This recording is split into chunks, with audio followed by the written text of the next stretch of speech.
India versus Canada. Tensions are rising, and it seems that things are going to escalate even more.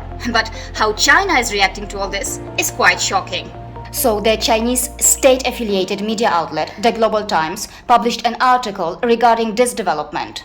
First of all, see the choice of words here. Hardeep Singh Nizar, a prominent Sikh leader as well as a Canadian citizen. A person who many in India refer to as a terrorist is a prominent Sikh leader according to the Global Times.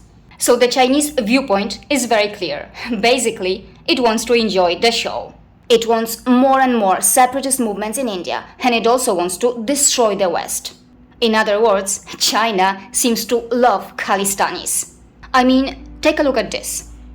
In recent years, disputes between India and Canada have been centered around the Sikh community in Canada, which opposes the Modi government and advocates for Sikh rights. Seriously? Advocating for Sikh rights? It seems that here the article is trying to show that Sikhs face oppression in India. And of course, the same article attempts to expose the Western hypocrisy. And read this. Western countries claim to be defenders of human rights and often criticize other nations for their human rights issues. Their praise for India's so-called democracy is primarily driven by geopolitical interests and a desire to include India in their anti-China alliance. The article also claims that the West is willing to turn a blind eye to what they think are India's human rights abuses and infringement on domestic ethnic minorities, which exposes the hypocrisy of the Western alliance with India based on their so-called common values. Here it is important to highlight the existing tensions between China and Canada as well. But as far as India and Canada are concerned, are things going to get worse? What can possibly happen between the two nations? As observed here, India may go further in its response by demanding the allegations be retracted, by downgrading relations, by reducing security at the Canadian embassy, and so on. Anyway, Justin Trudeau is facing pressure in his own country. For example, Canada's opposition leader said, "The Prime Minister hasn't provided any facts. He provided a statement. And I will just emphasize that he didn't tell me any more in private than he told Canadians in public. So we want to see more information." So, is the Khalistan movement really that big?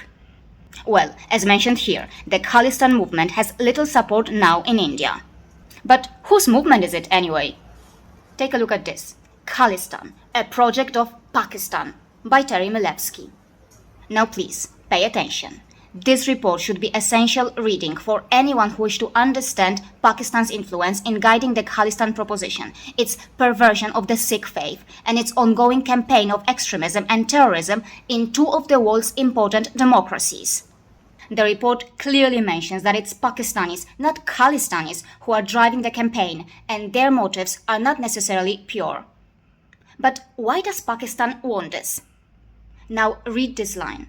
Pakistan will also have a Bangladesh carved out of India. As described in the report, bleeding India was certainly the main motive, but a second was to create a strategic buffer between India and Pakistan. Thirdly, a state of Khalistan would end India's land access to Kashmir. I mean, take a look at these images. And before I sign off, I want you to read these words very carefully. It's clear who's really driving the Khalistan bus. Pakistan, the same Pakistan where countless Sikhs were murdered and expelled in the name of Islam. What's more, while separatist Sikhs complain loudly and properly about the massacre of several thousand Sikhs by Hindus in 1984, there are no rallies to demand justice for at least 250,000 Sikhs massacred by Muslims in 1947. Want to know about the author? Here is the description. See you again.